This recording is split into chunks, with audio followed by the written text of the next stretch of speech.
Hi guys, welcome to shows recap Hindi here. और ये है मनी हेयर सीज़न 2 का रिकैप। तो शुरू करते हैं यहाँ से। पहला सीज़न ही ख़त्म हुआ था। रकेल और उसकी टीम प्रोफेसर के हाल ही में मिले हुए अड्डे की तलाशी कर रही होती है, पर इन्हें ये नहीं पता होता कि प्रोफेसर ने उनके लिए पहले से ही वहाँ पे जाल बिछाया हुआ है। उन्हें वहाँ पे बस वही सबूत मिलेंगे जो प्रोफेसर ने उन्हें गुमराह करने के लिए खुद वहाँ छोड़े हैं। फोरेंसिक टीम को हेड कर रहा होता है रकेल का एक्स हस्बैंड एल्बर्टो। एल्बर्टो अपने काम में बहुत ही अच्छा होता है और वह अपने एक्सपीरियंस से प्रोफेसर के खिलाफ एक सबूत ढूंढ ही लेता है।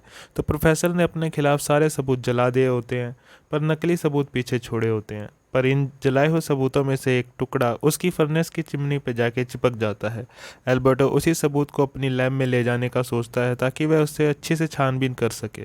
प्रोफेसर समझ जाता है कि यह सबूत उसकी असली पहचान सामने ला सकता है, इसलिए वह एल्बर्टो को कहता है कि वो उसके साथ ही वापस जाएगा। रास्ते में जाते हुए प्रोफेसर एल्बर्टो से जानबूझ के लड़ाई करता है और उसे बेहोश कर देता है और सबूत बदल देता है।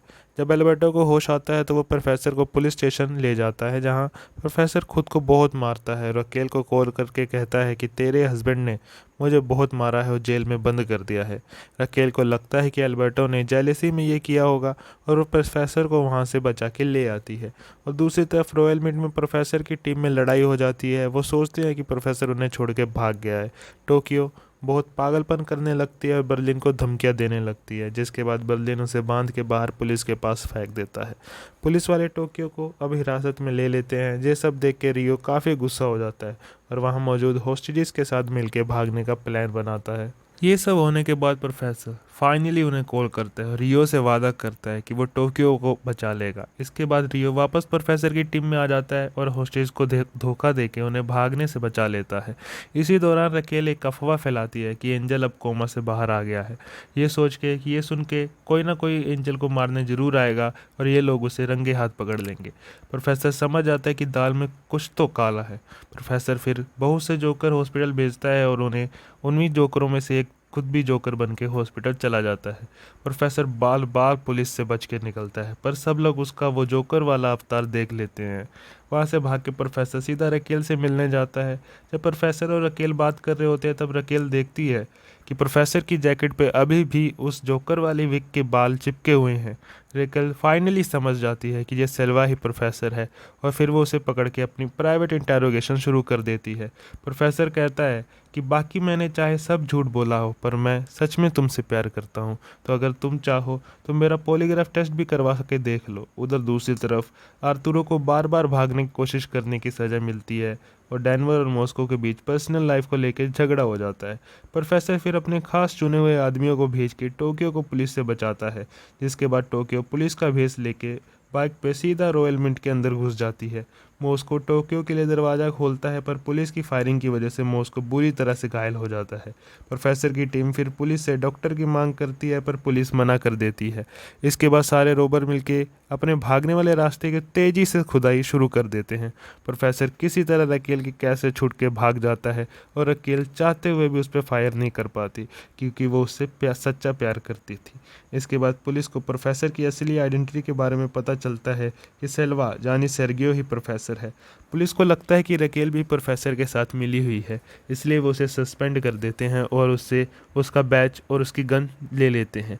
रकेल ये सब देखती है, फिर एंजल का बैच चुराती है और अपने प्राइवेट इन्वेस्टिगेशन स्टार्ट कर देती है, ये पता करने के लिए प्रोफेसर की असली खुफिया अड्डा कौन सा है। उसी दौरान एंजल भी कोमा से बाहर आ जाता है। पुलिस की फोर्स फिर रॉयल मिंट पर हमला करती है, जिसके बाद प्रोफेसर की टीम अपना आधा प्रिंट किया हुआ पैसा लेके भागने पर मजबूर हो जाती है। तो ओरिजिनली प्रोफेसर की टीम का प्लान था कि वो 2.4 बिलियन यूरो प्रिंट करेंगे, पर इतनी प्रॉब्लम्स की वजह से वो सिर्फ 1 बिलियन के आसपास ही प्रिंट कर पाते हैं। रकेल किसी तरह प्रोफेसर के खुफिया अड्डे तक पहुंच तो जाती है, पर प्रोफेसर उसे पकड़ लेता है। एंजल फिर कॉल करके रकेल को कहता है कि मुझे तुझसे अकेले में कोई बात करनी है, जिसके बाद प्रोफेसर रकेल को छोड़ देता है।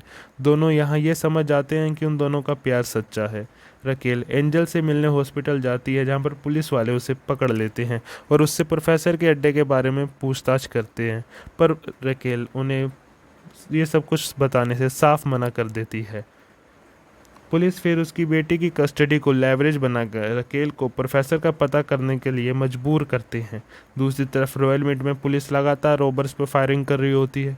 बर्लिन अकेला ही उनका सामना करता है और अपने सारे साथियों को वहां से भगा देता है, पर खुद पुलिस के हाथों मारा जाता है। सारे रोबर्स मोनिका समेत वहां से भागने में कामयाब हो जाते हैं और इससे पहले कि पुलिस प्रोफेसर के अड्डे तक पहुंचे, प्रोफेसर भी वहां से भाग जाता है। इसके ठीक 1 साल बाद रकेल प्रोफेसर के भेजे हुए लेटर्स पढ़ रही होती है कि तभी उसका ध्यान जाता है वहाँ छुपे हुए कोऑर्डिनेट्स पर। रकेल फ़ौरन उन कोऑर्डिनेट्स का पीछा करते हुए फिलीपींस जाती हैं। यहाँ पर प्रोफेसर उसका वेट कर रहा होता है। Happy ending.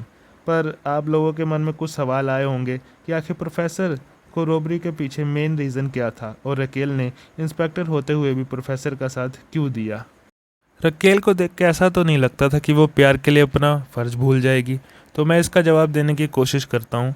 तो शो में एक टाइम पे प्रोफेसर रकेल को अपने बचपन की कहानी सुनाता है कि बचपन में वो बहुत बीमार रहता था और उसके इलाज के लिए उसके पिताजी को ढेर सारे पैसे की ज़रूरत होती थी। इसी चक्कर में उसके पिताजी ने बैंक को लूटने का प्लान बनाया था।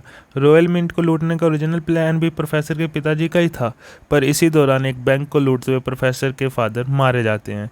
अब इतने सालों बाद प्रोफेसर रॉयल मिंट को लूट के अपने पिताजी का सपना पूरा कर रहा होता है। पर इतना ही नहीं, रॉयल मिंट को लूट के प्रोफेसर गवर्नमेंट और बैंकर्स से भी बदला ले रहा होता है। ध्यान रखना कि प्रोफेसर आम जनता से पैसा नहीं लूट रहा था, पर खुद पैसा प्रिंट करके इकोनॉमी से पैसा हड़प रहा होता है, जो इससे पहले ऑलरेडी गवर्नमेंट भी बहुत बार कर चुकी होती है। तो ये है मनी हेस्ट के पीछे का मेन रीज़न, और इसलिए रकेल ने प्रोफेसर का साथ दिया क्योंकि वो एक्चुअल मोटिव समझ गई थी प्रोफेसर की हेस्ट का। So okay, that's it for now guys. अगर आपको वीडियो पसंद आई तो please like, share and subscribe. Thank you.